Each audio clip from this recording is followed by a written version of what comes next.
আম তোমরা যারা আমাকে ফলো করছো তারা এটা জানো যে আমি পিসিওডির জন্য কন্ট্রাসেপ্টিভ পিলস ইউজ করেছিলাম। তো সেইখানে সেই ভিডিওতে আমি কিছু সাইড এফেক্টস এর কথা বলেছিলাম।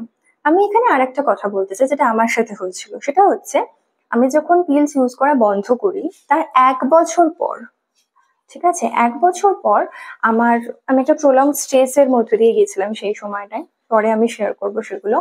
তো সেই সময় আমার ৪ মাসের জন্য পিরিয়ডস টোটালি বন্ধ হয়ে যায়।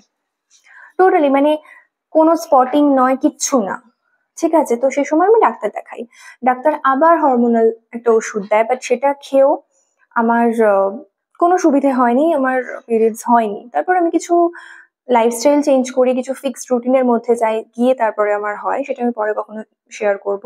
তো যারাই আহ, এই হরমোনাল পিলস খেতে স্টার্ট করছো বা খাচ্ছো, তারা একটু বুঝে শুনে খেও।